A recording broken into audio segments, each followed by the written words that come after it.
Jason loved summer. The sun, the music, the smell of sunscreen, it all made him feel alive.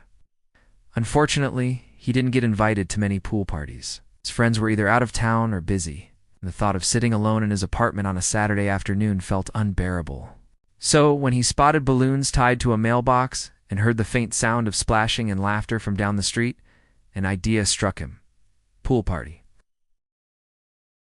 Jason wasn't sure who lived in that house, but the backyard clearly had people in it, and from the sound of things, a pool, he thought, what's the worst that could happen?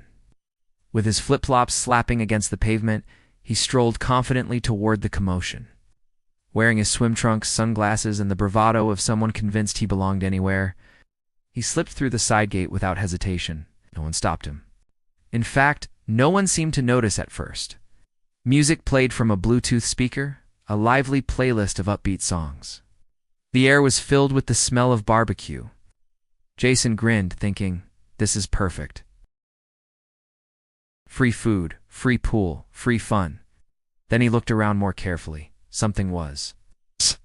Instead of 20-somethings lounging with cocktails or blasting water guns at each other, the pool was swarming with children, tiny children, toddlers and floaties. Kids wearing water wings and splashing with plastic dinosaurs. A group of 6-year-olds squealed as they launched themselves down a rainbow-colored inflatable slide. Jason froze, halfway between swagger and panic. This wasn't a pool party, it was a kid's birthday party. He glanced toward the patio. A banner read, "Happy 7th birthday, Dylan." In bright blue letters, parents sat in lawn chairs under umbrellas, sipping lemonade and keeping watch. A folding table groaned under the weight of cupcakes with superhero toppers, juice boxes, and an enormous sheet cake decorated like a swimming pool. Jason realized two things immediately. He did not belong here. Everyone was now staring at him. Small boy pointed and shouted, "Who's that?" Several parents turned their heads, squinting suspiciously at the tall bearded man who had just wandered in uninvited. Jason tried to play it cool, flashing a weak smile and giving a half wave. Hey everybody. Great party," he said, his voice cracking slightly. One of the moms stood up, arms crossed. "Excuse me? Do you know Dylan's parents?" Jason's brain scrambled for an answer. "Oh yeah, totally. I'm friends with Steve." "I had no idea if a Steve actually existed." The mom narrowed her eyes. "There's no Steve. Who are you?" Before he could respond, Dylan himself cannonballed into the pool, splashing half the adults on the patio. The distraction bought Jason a few seconds, but now several kids were crowding around him, curious. "Are you a magician?" one asked, dripping water onto his flip-flops. "Do you know Spider-Man?" another demanded. "Can you do a backflip into the pool?" Jason chuckled nervously, backing away from the eager faces. No, I'm not. Look, I think I might have taken a wrong turn." One of the dads approached now, a tall man with a firm jaw and a no-nonsense look. "Buddy, you can't just walk into a children's party." Jason raised his hands in surrender. "I swear I thought this was like a neighborhood pool hangout. Honest mistake. Love what you've done with the decorations, though. It's very festive. Great cake." But it was too late.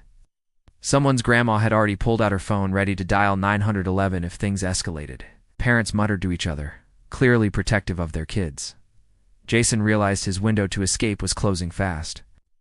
"Right," he said, edging toward the gate. "I'll just see myself out. You guys keep having fun." "Happy birthday, Dylan." The children erupted in laughter, waving at him as if he were the strangest party entertainer they'd ever seen. One shouted, "Come back next year." Another asked if he could bring a clown. Jason waved awkwardly, then bolted through the gate before anyone could stop him. Back on the sidewalk, his face burned with embarrassment. He hurried down the street, muttering, "Never again. No more sneaking into parties." But of course, the story didn't end there. Later that evening, Jason scrolled through social media and found a post already circulating in his town's community group. "To the random man who wandered into Dylan's 7th birthday party today, please Dan, T-Crash Kids events. You scared the parents, confused the kids, and almost ruined the cake."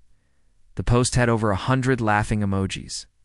Jason buried his face in his pillow, groaning. His plan for free fun had turned into viral humiliation. Yet deep down, he couldn't help but laugh at the absurdity. He had set out to find the ultimate summer. Party and instead became the accidental mystery guest at a child's birthday. From that day on, every time Jason walked past balloons tied to a mailbox, he kept on walking.